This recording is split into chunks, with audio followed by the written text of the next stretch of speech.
Have you ever thought about how unfair the world of Harry Potter truly is? What if one of the most tragic stories in the series was hidden in plain sight, disguised as a charming subplot? In today's video, you will find out why the history of House Elves is the most brutal and unjust tale in the entire magical universe. The Harry Potter books and movies are often seen as a light-hearted fantasy for children, and at first glance that makes sense.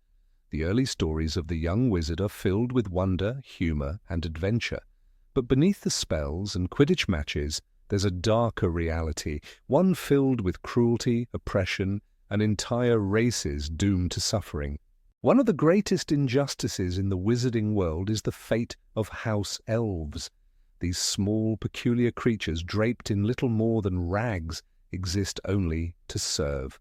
Their magic is strong, yet they are forbidden from wielding wands. They live to obey, their lives dedicated to wizards who rarely show them kindness.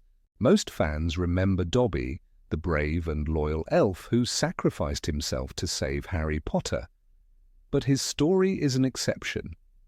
Most house elves live in silent servitude, bound by ancient magical contracts, never daring to dream of freedom. Where did they come from? Why are they trapped in this miserable existence?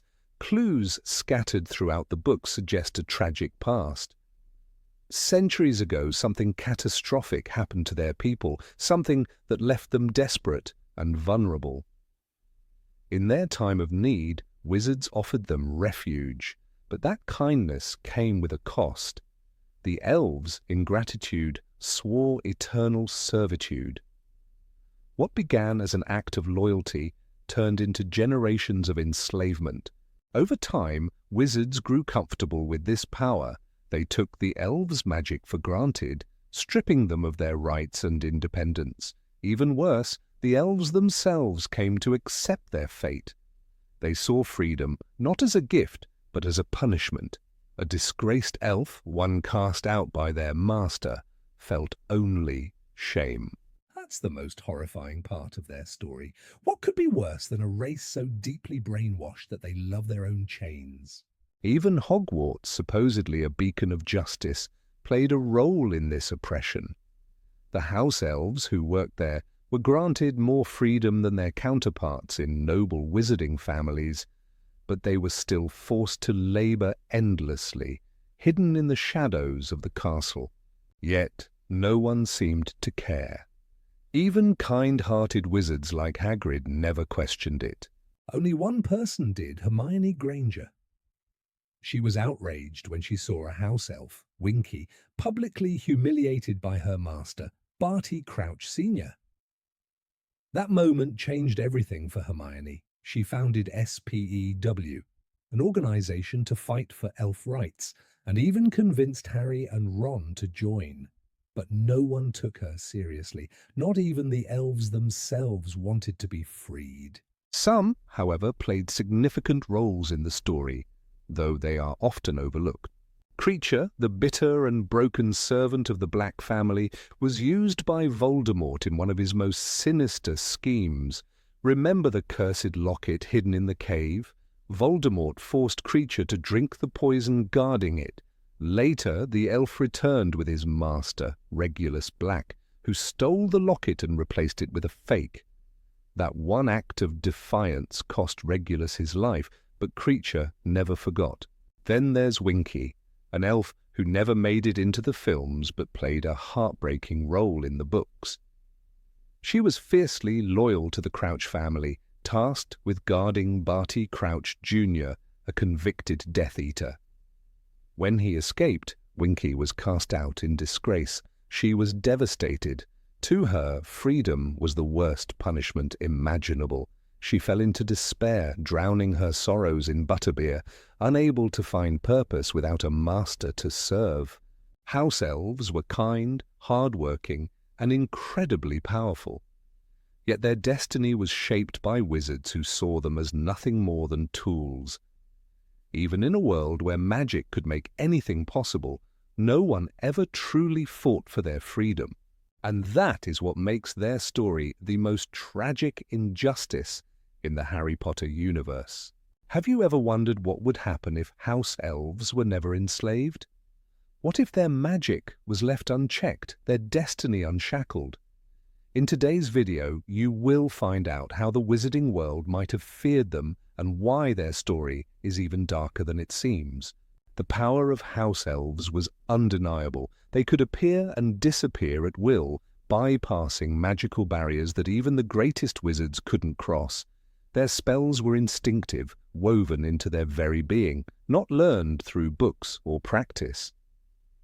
And yet, wizards never let them flourish.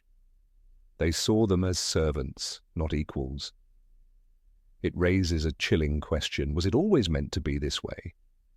Or was their downfall carefully orchestrated? History suggests that wizards were never comfortable sharing power. They controlled goblins by banning them from using wands, fearing their skill in enchantments. They restricted centaurs, isolating them in forests, denying them any place in wizarding society. Giants were driven to near extinction. It's not hard to imagine that house elves at some point stood on the same level as wizards until something happened that forced them into servitude. There are hints that their downfall wasn't just fate. Perhaps they were betrayed. Maybe there was a war, a conflict where wizards, fearing what house elves could become, struck first. Their natural magic was seen as dangerous, unpredictable, uncontrollable. Instead of risking a rebellion, wizards found another way. They didn't need violence if they could win the battle in the mind. And so they broke them in a way that left no scars but changed everything. The first step was tradition. If something is done long enough, it becomes law. The first generation of house elves may have resisted, but their children, born into servitude, knew no other life. They were taught that obedience was love, that their purpose was to serve. Over time, resistance became unthinkable. Wizards didn't need chains. The strongest cage is the one you build in your own mind.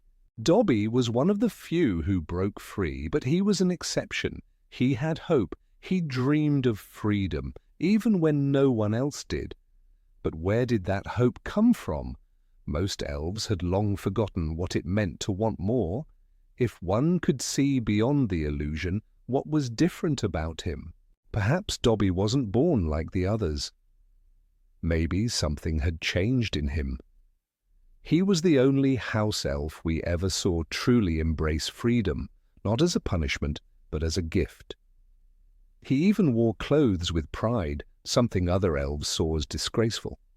He had a mind of his own, independent, rebellious. Had he been exposed to something the others hadn't? Had he met a wizard who treated him differently? It's possible that he simply saw too much. The Malfoy family wasn't just cruel, they were brutal. Dobby endured punishments that would have broken anyone else, but instead of shattering him, they sharpened him. He saw through the lie. He realized that loyalty was a trick, that love should not come with suffering. He became something rare, a house elf who could think beyond his conditioning. And when he did, he acted. He defied his masters, took control of his own fate, and helped Harry Potter. But even after gaining his freedom, the world did not change. The system remained. House elves still toiled in silence, ignored and overlooked. Even with the example of Dobby, most elves still clung to their chains. That's the most tragic part of their story. Even when given a chance, they didn't want to escape. They couldn't see the prison they were in. It had become their home. The thought of freedom was terrifying, not because they didn't deserve it, but because they didn't know what to do with it. Winky proved this in the most heartbreaking way. When she was freed, she didn't rejoice. She fell apart. Without orders, without a master, she was lost. She drank herself into oblivion, her misery consuming her. No one came to help. No one even cared. She was pitied, but not understood. And that's what made Hermione's fight so hopeless. She tried to change things. She wanted to wake them up, to make them see the injustice. But how do you save someone who doesn't want to be saved? Even the best intentions mean nothing if the people you fight for refuse to stand beside you. The wizarding world kept moving. House elves remained in the kitchens of Hogwarts, in the grand manors of pureblood families, in the hidden corners where no one thought to look. Their suffering continued, their voices remained unheard. Even after the war, after Voldemort's fall, after everything changed for wizards, nothing changed for them. That's the cruelest part of it all.